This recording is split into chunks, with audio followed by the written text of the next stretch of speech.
Pemirsa, sore ini kita ketemu kembali di Kardi Ilyas Club. Dan saya mengundang seorang tokoh yang sangat terkenal. Jangan-jangan lebih terkenal dari Kardi Ilyas. Hercules. Beliau ini malang melintang di Jakarta dari tahun 70-an kalau nggak salah. Tahun 87. Oh, 87 ya? Ya. Setelah operasi Seroja. Ya. Nah, beliau berasal dari Timur kita sebut dulu. Sekarang jadi Timor Leste. Dan beliau sendiri terlibat dalam perang antara Indonesia dan Timor Leste tersebut ketika operasi Seroja. Dan tidak hanya itu, beliau juga kehilangan orang tua dalam perang itu dan juga tangan. Ya, semuanya. Semua. Baik, selamat sore Bung Hercules. Selamat sore Pak Karni. Pemirsa, saya punya tajuk untuk Bung Hercules ini, hijrahnya Bung Hercules. Temanya kira-kira itu. Dan saya ingin tahu masa kecilnya bagaimana. Dia lahir dengan nama Rosario, kalau nggak salah. Dan kemudian kehilangan orang tua juga dalam perang tersebut pada usia belasan tahun. Dan akhirnya bergabung dengan pihak yang pro Indonesia di Timur. Itu termasuk Apodeti. Ya, ada PUDT, ada UDT. Ya, Indonesia kan Apodeti.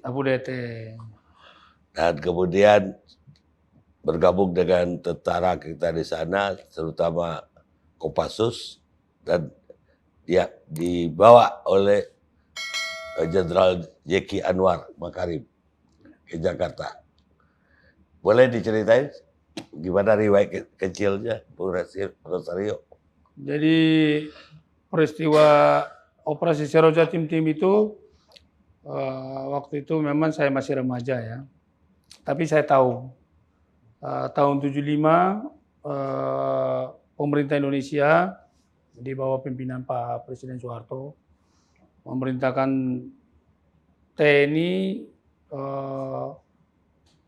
dibantu oleh Polri. Waktu itu Polri masih di bawah naungan TNI.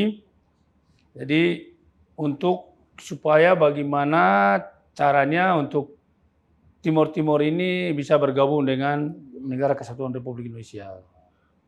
Sehingga TNI ini mendaratlah ke Timur. Di sana ya tidak langsung bergabung begitu aja. Pertempuran yang luar biasa dan mengakibatkan juga korban di pihak TNI dan juga mengakibatkan korban di pihak namanya Pertelin ya. Pertempuran kontak senjata siang malam sehingga berhasillah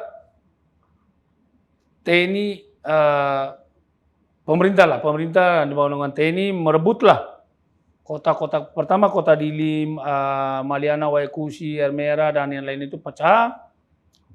Masuklah TNI ke Timur lah. Masuk TNI ke Timur, tapi masih kontak-kontak senjata terus lah. Sehingga pada saat itu ada beberapa gunung ya, namanya Gunung Matabian itu sektor Timur, Matabian, Peto, Mane. Orang-orang yang dari sektor Timur itu yang ikut bergabung Pertelin itu pada masuk hutan naik ke gunung-gunung. Yang dari sektor tengah itu yang di bawah namanya Kota Same, terus Mobisi dan Batu Biliko itu kebanyakan naik ke gunung namanya Gunung Kabalaki. Nah, terus yang dari lagi sektor yang bagian ujung bagian barat itu Ainaro itu daerah saya. Sebagian masuk hutan juga, naik ke gunung-gunung lah. Naik ke gunung-gunung, dari lagi sektor yang bagian barat lagi, Armera dan yang lain-lain itu sama juga. Tapi TNI berupaya untuk mengajak untuk supaya kalau bisa turunlah bersama-sama untuk bergabung dengan pemerintah Indonesia untuk bersama-sama membangun.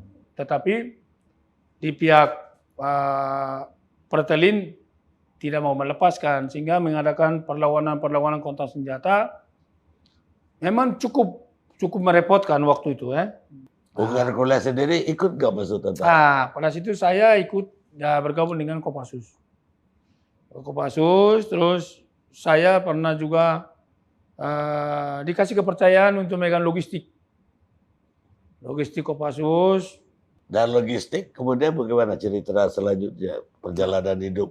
Dari situ saya sehingga Pak Jeki pada saat itu Pak Jeki jadi dan Satgas Kopassus, beliau itu udah Letnan Kolonel. Akhirnya beliau itu tarik saya ke dari Kota Dili udah nggak di logistik, ditarik ke naik ikut bergabung dengan pasukan. Pasukan di situ saya ikutlah gerila ikut masuk hutan keluar hutan lah. Masuk hutan, keluar hutan, kelilinglah kota-kota gunung-gunung semua lah. Sehingga peristiwa kecelakaan saya pada saat itu dan sektor 1, 2 jatuh dengan helikopter. Sehingga saya ikut bergabung untuk pencarian itu, saya kecelakaan. Celakanya kenapa? Kecelakaannya itu kita pada saat itu ada peristiwa, ada kontak senjata. Ya. Terus saya kecelakaan, saya diperintahkan untuk pesawat Garuda, pesawat Hercules itu langsung menjemput saya. Di Kota Dili, langsung dibawa ke RSPAD. Jakarta. Saya sampai di situ, berobatlah saya di situ RSPAD, terus saya 1,5 tahun saya berobat di RSPAD. Dirawat 1 tahun setengah. Ya, berobat di RSPAD. Habis selesai dari situ, saya ditempatkan di pusat rehabilitasi Departemen Hankam, Bintaro. Berapa tahun kami di situ mulai 87 sampai tahun 90. 90. Itu udah keluar dari rumah sakit dong? Keluar dari rumah sakit. Lah katanya dari rumah sakit itu karena diamputasi ya? Ya diamputasi. Tangan diamputasi terus akhirnya bukan saya sendiri, banyak sekali diamputasi itu. Kami dikembalikan kepada tempat masing-masing di Korem Dili. Pada saat itu kami sudah mendapatkan ya gaji itu kalau nggak salah itu ya sekitar 75.000 lah ya. Terus saya sudah di Tanah Abang ini saya sudah dikenal lah gitu. Jadi saya sudah dikenal di situlah. Saya malam dapat uang di situ bukan saya sendiri, kami banyak.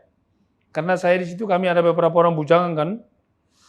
Terus setelah penutupan tahun 90 harus kembali ke Korem nanti akan tempatkan di Kodim masing-masing. Akhirnya saya memilih nggak mau balik ke Timur lah. Karena memilih balik ke Tanah Abang gitu. Memilih balik Tanah Abang. Jadi kalau dengan gaji 75.000, dengan semalam saya harus dapat uang 500.000 tahun itu. 500.000 sampai 1 juta. Ya saya lebih memilih inilah daripada saya sudah tangan begini, saya harus kembali ke tim-tim dengan uang 75.000 tanggal 1 ketemu tanggal 1. Buat apa kan? Akhirnya saya lebih memilih itu Pak Karni. Jadi apa kegiatan Tanah Abang itu sebenarnya? Kan isunya jadi kepala preman lah, apalah gitu. Jadi begini Pak Karni, Tanah Abang itu pada saat waktu zaman saya di Tanah Abang itu hampir tentara 4 angkatan itu kalau malam itu di situ semua. Karena di bawah Tanah Abang bongkaran itu judi itu kayak apa? Kayak Makau begitu judi. Judi itu macam-macam. Tentara itu ada mungkin ribuan tentara itu setiap malam. Tapi saya di situ kan sudah dikenal kan, sudah kenal. kebetulan tentara-tentara yang ada di Tanah Abang itu dulu di Timur Timur pernah jumpa dengan saya semua. Dari 328, 201, dari Angkatan Laut, Marinir, Kostrad, itu pernah di sana pernah jumpa dengan saya. Jadi begitu kami ketemu di bongkaran itu cuman begitu peluk-pelukan lah gitu lah. Kok kamu ada di sini? Kok kamu ada di sini gitu loh. Nah, gitu ceritanya begitu. Jadi udah berteman itu, teman pada saat di sana kami sudah mengenal. Nah, jadi di situ itu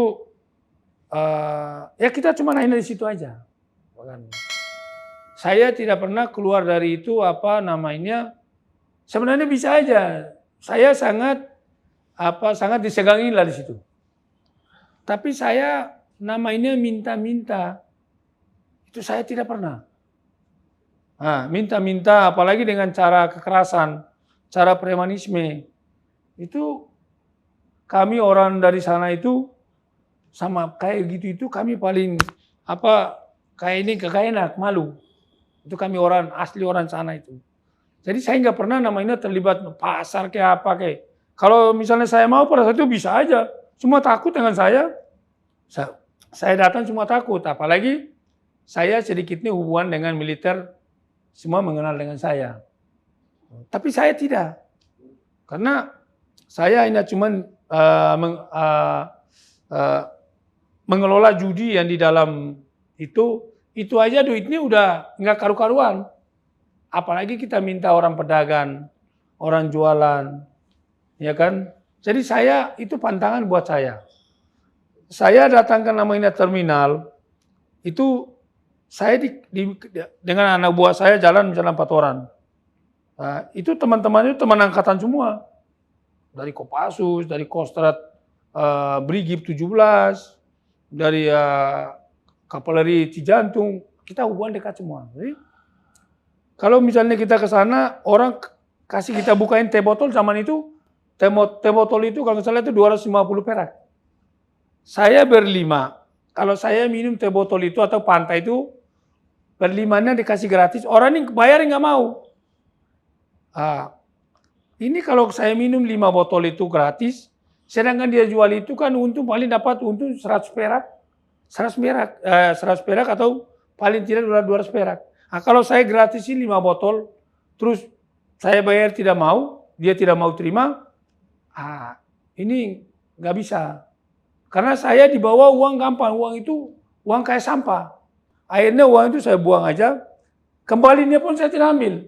Dia ambil kembali lari pun enggak, saya kasih kamu aja karena kamu tidak mau bayar, makanya saya bayar, saya lebihin. Jadi itu yang saya selalu terapkan itu. Jadi dari mana aja kalau begitu penghasilan waktu itu? Penghasilan itu Pak Karni, dari judi itu ada. Judi apa ini? Judi itu Pak Karni? Judi apa? Judi itu ada tasio, ada bakarat, ada kasino. Ada macam-macam, ada sekitar 8 jenis. Luar biasa. Karena di bongkaran loh. Di bongkaran Pak Karni. Di rel-rel itu. Di rel-rel itu Pak Karni. Di situ malam itu orang puluhan ribu orang Pak Karni. Ya saya beraninya lewat atas saja. Lewat atas itu baru lihat ke bawah. Ya. Cuman itu saya tinggal Tanah Abang 3 aja. Pak Karni tinggal Tanah Abang 3 aja. Terus berapa lama di bongkaran itu? Pak Karni setelah saya keluar dari Pusrehab Catangkam, karena pembubaran itu saya di Tanah Abang hampir 15 tahun Pak Karni. Terus lama ya? Ya, 15 tahun. Kemudian meninggalkan Tanah Abang, apa yang dilakukan? Pada saat itu Pak Karni, kalau ya pertama begini Pak Karni, berita-berita wah begini begitu memeras apa itu saya itu enggak. Saya bilang saya itu pantangan untuk itu Pak Karni. Terus saya meninggalkan Tanah Abang itu begini Pak Karni. Peristiwa begini Pak Karni. Karena makin banyak anak timur itu datang di situ kan. Saya tampun mereka.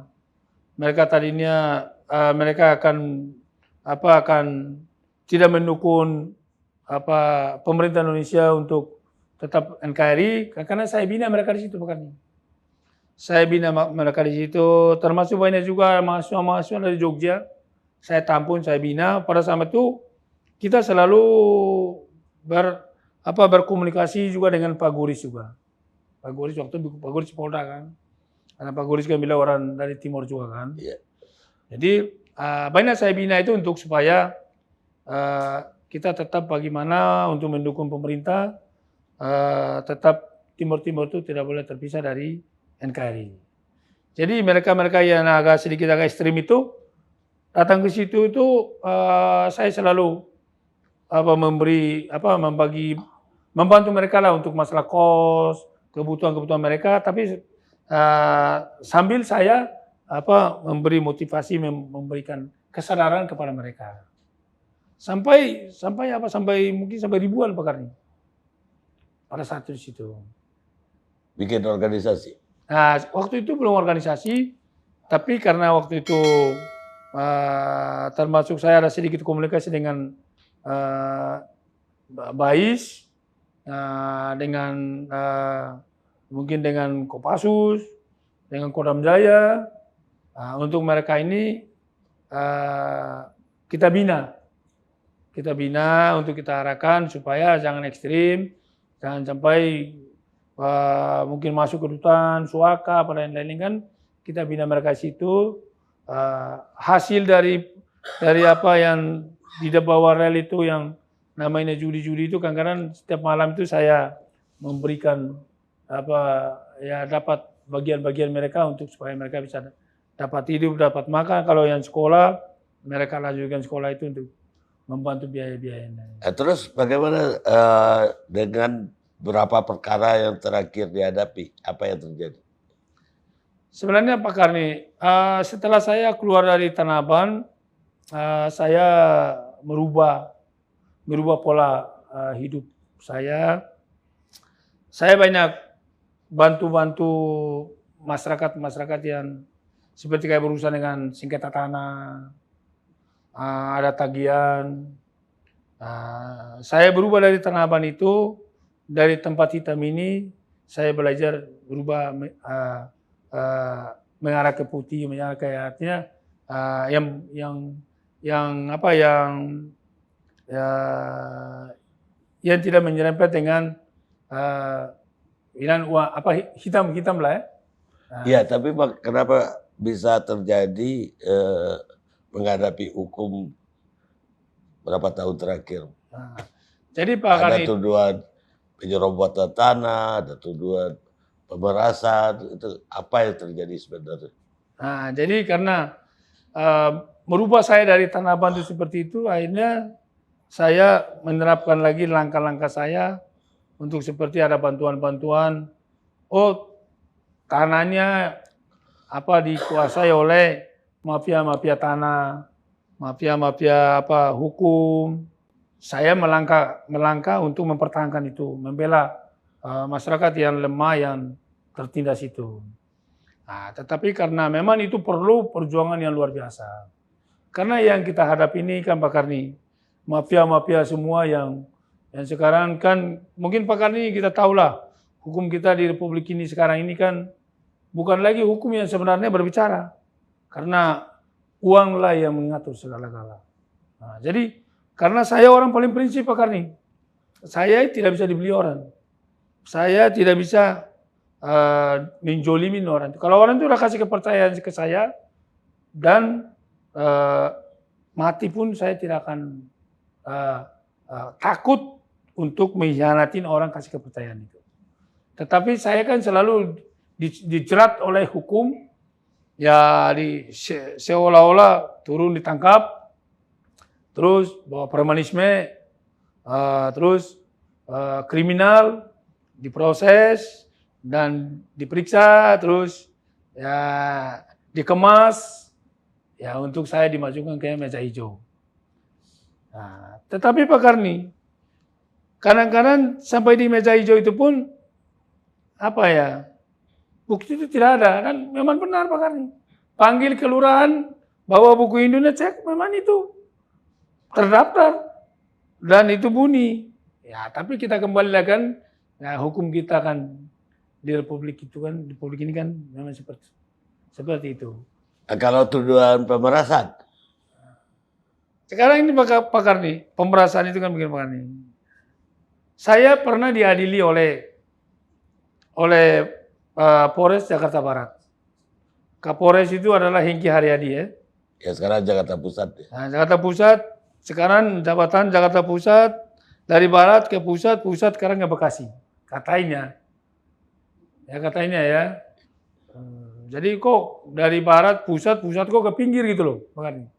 Seharusnya kan, kalau udah itu kan harus masuk ke sana untuk kan naikkan itu loh. Tapi, oke ini saya baru baca tadi pakarnya ya. Saya dituduh masalah pemerasan. Jadi pakar nih. Sekarang,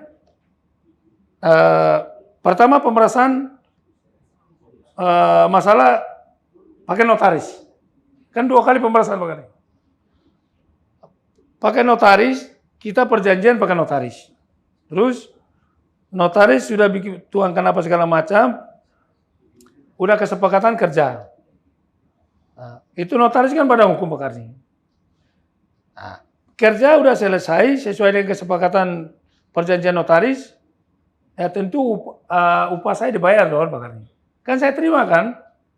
Kalau saya terima upah hasil kerja, perjanjian pakai notaris itu dianggap bahwa itu uang kejahatan, ya saya minta kepada Saudara Hengki Haryadi sebagai Kapolres memanggil dulu notaris itu untuk diperiksa. Kalau memang itu uang kejahatan, ya tanya dulu kepada notaris, loh kenapa Anda sebagai badan hukum notaris, kok uang kejahatan, tapi kan Anda memang memakai badan hukum notaris untuk bikin kesepakatan itu. Ya kan, saya tanya kepada penyidik, kepada Saudara Hengki Haryadi, Kapolres Jakarta Barat. Nah, kalau memang itu dia bilang uang kejahatan, ya notaris dulu ditahan, baru boleh saya ditahan. Saya minta kepada saudara jaksa untuk memanggil notaris. Kalau memang itu seandainya itu uang kejahatan, notaris dengan saya, Bapak jaksa, Bapak hakim, hari ini pun saya dituntut seumur hidup, saudara hakim putuskan hukuman mati, saya dengan notaris, kami berdua hari ini saya minta taruh di depan pengadilan Jakarta Barat, eksekusi kami berdua di situ, biar ditonton oleh rakyat Indonesia.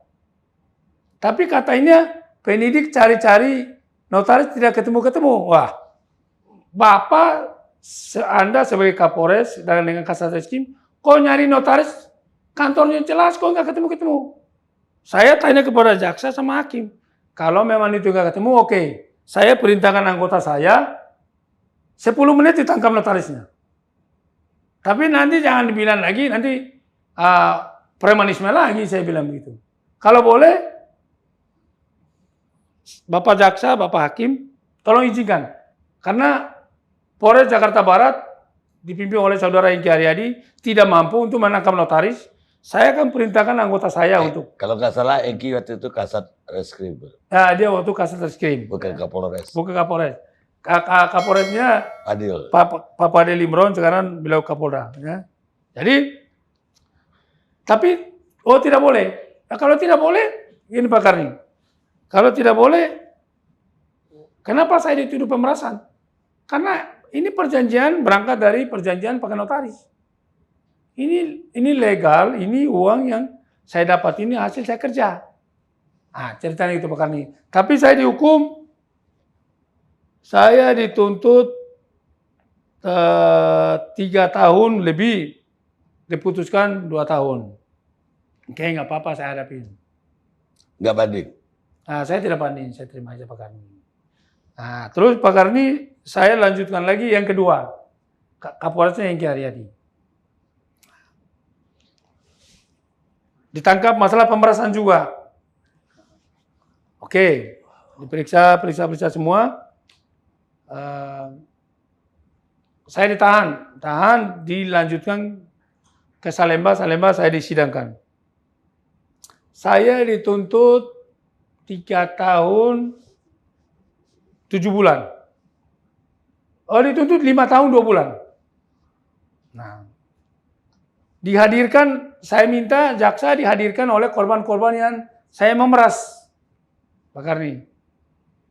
Sehingga saya minta kepada jaksa, kalau tidak hadirkan korban, saya tidak mau disidang. Silakan Anda tuntut, silakan Anda hakim, saya panggil mereka, Anda, nggak ada urusan. Hakim putuskan, tuntut sendiri dan putusin sendiri. Karena yang dituduh saya memeras itu tidak bisa dihadirkan korban.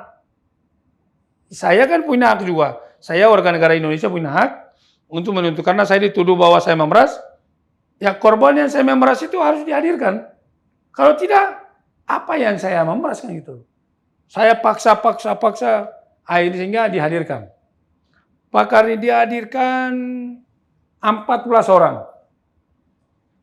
Memeras 7,5 juta, 7,5 juta kali 7 kali 3. Kali 3. Berarti cuman berapa, kurang lebih 70 jutaan ya. Kurang lebih. Saya paksakan jaksa Anda menghadirkan korban-korban itu. Karena saya bisa berada di sini di adil ini karena ada korban yang saya zolimi. Jadi hadirlah 14 orang Pak Karni. Cerita. Nah, tanya jawab. Hakim nanya. Ini Pak.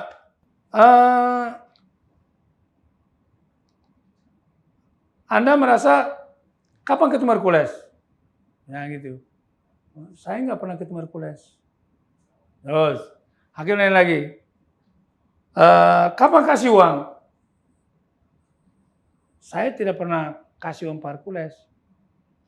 Terus, kapan kenal dengan Pak Hercules?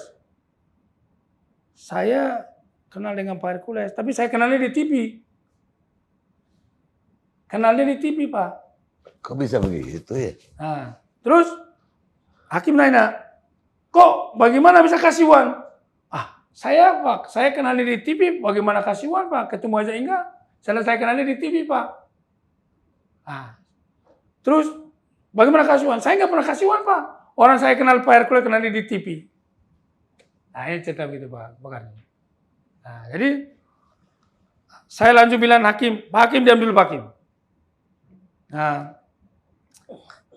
Saudara jaksa, Anda menuntut saya 5 tahun 2 bulan, sedangkan korban-korban ini tidak pernah ketemu saya, apalagi namanya kasih uang. Sedang kenal dengan saya di TV, tahu saya di TV. Terus bagaimana saya bisa memeras? Bagaimana mereka bisa kasih uang? Terus Anda bisa menuntut saya 5 tahun 2 bulan ini? Anda ini punya hati nurani enggak? Tanya, Rasa. Semua 14 orang itu pakarnya begitu semua. Terus bagaimana Anda bisa menuntut, bisa memvonis saya bahwa saya pemerasan? Sedang korban ini mengenal saya di TV. Terus hakim nanya kembali. Loh kenapa? Di BHP itu, kok kenapa? Anda bilang pemerasan? Ketemu Hercules mana? Dia bilang, oh enggak. Saya nggak pernah di pemeriksaan itu, saya nggak pernah bicara itu. Itu Pak Polisi itu tulis sendiri. Pak Polisi, penyidik itu tulis sendiri. Saya nggak pernah bicara itu. Terus bawa tombak, bawa golok, bawa samurai. Oh enggak, saya nggak pernah bicara itu. Orang Pak Hercules saya nggak pernah ketemu.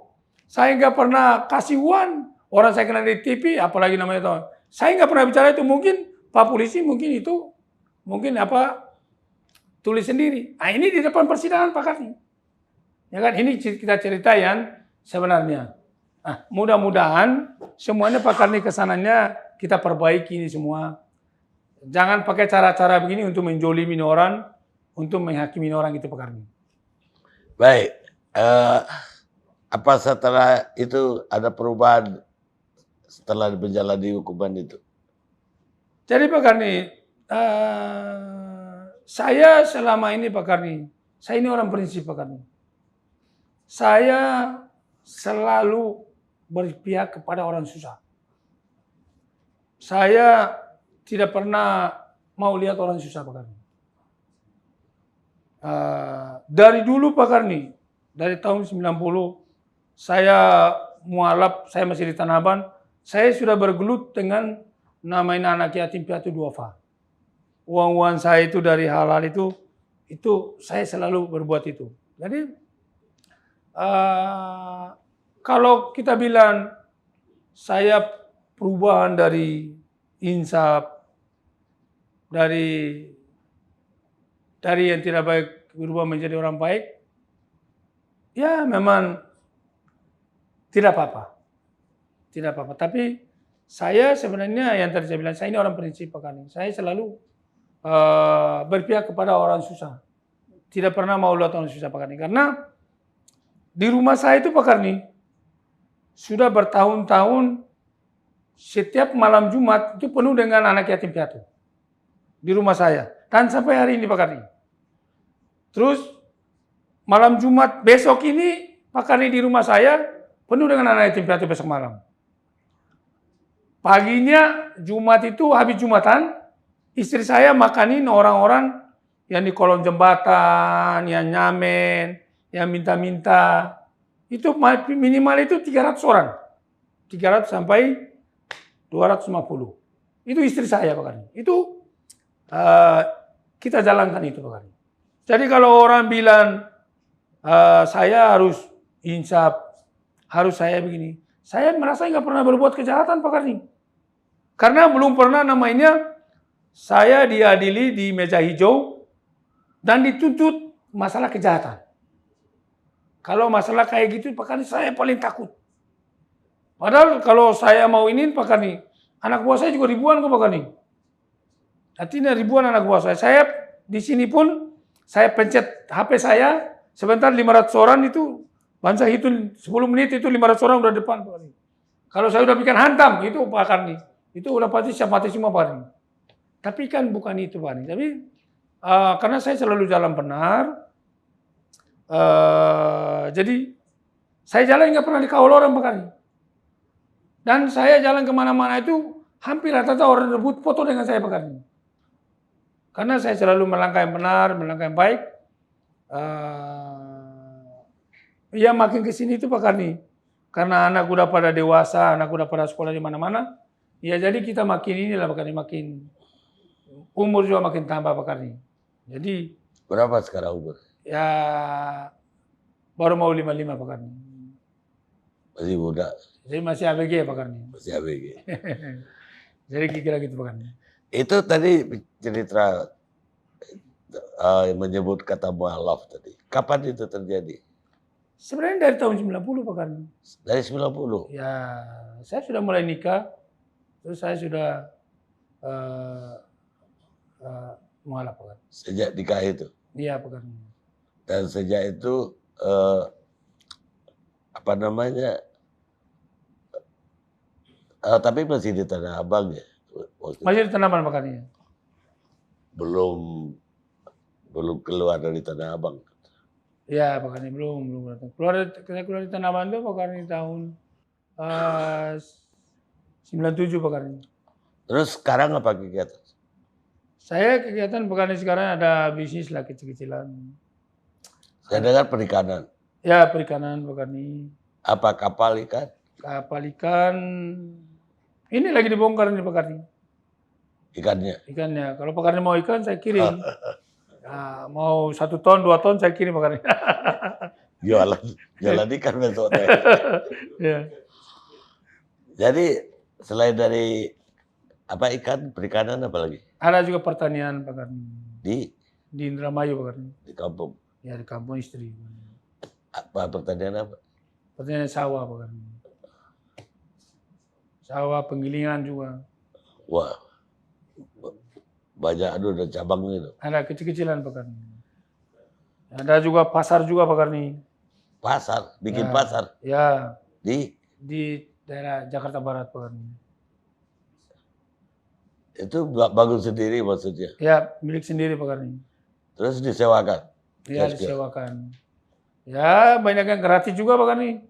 Kalau nggak bisa dibayar kan nggak bisa saya paksain Pak Karni. Karena kebanyakan 50% nggak bayar Pak Karni. Coba Pak Karni, 50% Pak Karni. Saya uruknya aja Pak Karni, pelurnya habis 9 miliar Pak Karni. Sekarang masyarakat dagang jualan Pak Karni. Kadang-kadang kalau saya datang dia udah nangis, saya udah, kapan kamu bayarnya? Pak belum ada uang. Nah udah. Padahal Pak Karni, tinggal di situ, jualan di situ. Ya kan Pak Karni, apalagi dengan musibah sekarang ini ada COVID ini kan Pak Karni. Iya. Kebanyakan tuh mereka nggak bayar semua. Ada sekitar 500 pedagang kali Pak Karni. Itu hampir 2 tahun ini nggak bayar. Coba. Kalau nggak bayar saya usir. Tapi kan nggak Pak Karni. Mereka sudah parkules. Bulan depan lagi Pak Karni. Ya kan. Padahal di situ mereka jualan, di situ mereka tinggal di situ. Itu aja Pak Karni, saya nggak minta bayaran Pak Karni. Terus saya mau memeras uang orang 7,5 juta Pak Karni kan. Saya punya pasar sendiri. Coba, itu saya udah datang masyarakat itu udah nggak mampu bayar Pak Karni. Saya udah nggak lagi ini kan Pak Karni. Terus saya dituduh katanya memeras uang apa 2,5 juta, uang apa gitu kan. Baik Bu Hercules, cukup banyak klarifikasinya sore ini. Mudah-mudahan bermanfaat untuk kedepannya. Dan mudah-mudahan juga bagi anak-anak yang mendengarkan YouTube ini bisa clear siapa bapaknya. Saya juga terima kasih Pak Karni. Saya diundang yang kedua kali Pak Karni ya. Iya. Waktu di Surabaya.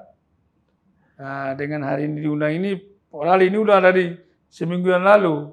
Iya. Cuma kan istri saya kan bilang begini, Pak janganlah Pak, nanti kamu bicaranya terlalu ini terus katanya. Loss.